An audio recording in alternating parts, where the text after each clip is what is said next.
नमस्कार मंडळी. ज्या लोकांना पितृदोषाचा त्रास आहे अशा लोकांना जीवनामध्ये अनेकदा बऱ्याच अडचणींचा सामना करावा लागतो. मित्रांनो, पितृदोषाचा त्रास थोडा कमी करण्यासाठी आपण येत्या सर्व पितृ अमावस्येला म्हणजे उद्याच एक छोटासा उपाय करणार आहोत. मित्रांनो, सध्या आता पितृपक्ष सुरू आहे. उद्या सर्व पितृ अमावस्या आहे आणि सर्व पितृ अमावस्येच्या दिवशी आपल्याला एक छोटा प्रयोग करायचा आहे. प्रयोग म्हणजे काय करायचंय, सकाळी एका भांड्यामध्ये पाणी घ्यायचे.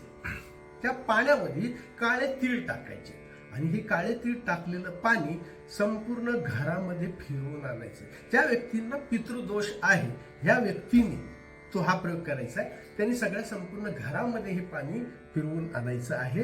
तो भांड फिरवून घ्यायचं आहे. स्वतःवरनं देखील एक 7 वेळा ते भांड असं उतरवून घ्यायचं आहे आणि नंतर आपल्या घराच्या नैऋत्य दिशेमध्ये जायचं, दक्षिण नैऋत्य भागामध्ये, आणि पितरांचं स्मरण करून आपले ज्ञात अज्ञात जी काही पित्र असतील किंवा आपले पूर्वज असतील जे आता हयात नाही आहेत त्यांचं स्मरण करून आपण ते पाणी त्या दक्षिण नैऋत्य दिशेला ते अर्पण करायचं. म्हणजे एक प्रकारचं तर्पण झालं. पितरांना आपण जे तर्पण करतो म्हणतो त्या प्रकारचं ते तर्पण झालं. ते पाणी तिथं अर्पण करायचं.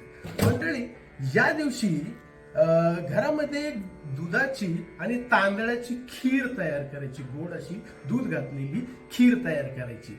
काही कोळसे किंवा काही निखारे असे भाजून म्हणजे कोळसे घ्यायचे, आपल्याला जाळ करायचा, त्यामध्ये ते कोळसे भाजायचे. त्याचे चांगला निखारा तयार झाल्यानंतर एखादा कोळसा एकाच्या छोट्याशा प्लेटमध्ये घ्यायचा आणि तो कोळसा घेऊन नैऋत्य दिशेमध्ये जायचं, तिथे उभं राहायचं आणि त्या कोळशावर एक चमचाभर ती दुधाची खीर अर्पण करायची.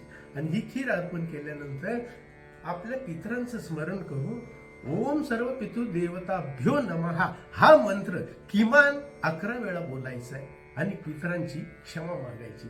त्यांना सांगायचं, हे माझ्या ज्ञात अज्ञात पितरांनो, आमच्या हातून ज्या काही चुका घडल्या असतील त्या चुकांचं परिमार्जन करा आणि आमच्या कुटुंबावर आपला आशीर्वाद कायम असा ठेवत राहा.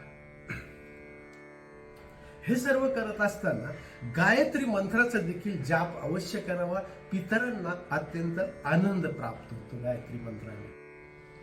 आपल्या जीवनात कोणत्याही समस्या असो, नोकरी, व्यवसाय, विवाह किंवा कुठलीही आर्थिक अडचण, या अडचणींवर पत्रिकेच्या माध्यमातून, पत्रिका मार्गदर्शन, कुंडली मार्गदर्शनाच्या माध्यमातून आपण अत्यंत साधे सोपे उपाय देत असतो. तोडगे मंत्र साधना हे उपाय देत असतो आणि या उपायांनी आपल्या अनेक जातकांना खूप चांगले आणि सुंदर अनुभव आलेले आहेत. जीवनात येणाऱ्या प्रत्येक अडचणींना केवळ आपली पत्रिका किंवा कुंडली जबाबदार असते किंवा ग्रह जबाबदार असतात असंच नाही, तर आपण राहतो ती वास्तू देखील खूप महत्वाची भूमिका बजावत असते. आपल्या वास्तूमध्ये असलेले दोष आपल्या जीवनामध्ये अडचणी निर्माण करीत असतात. मंडळी, आम्ही संपूर्ण भारतामध्ये आपल्या घरी येऊन आम्ही वास्तू विजिट करत असतो आणि वास्तू दोषांचं संपूर्ण निराकरण अत्यंत साध्या सोप्या आणि अतिशय परिणामकारक अशा रेमेडीज, उपाययोजना आपल्या वास्तूमध्ये करत असतो. पत्रिका मार्गदर्शन, रत्न आणि संपूर्ण उपाय आणि वास्तूचे सर्व उपाय यासाठी आमच्या संस्थेमध्ये तुम्ही अवश्य भेट द्या किंवा आम्हाला फोन अवश्य करा. माझा मोबाईल क्रमांक आहे 9552978999.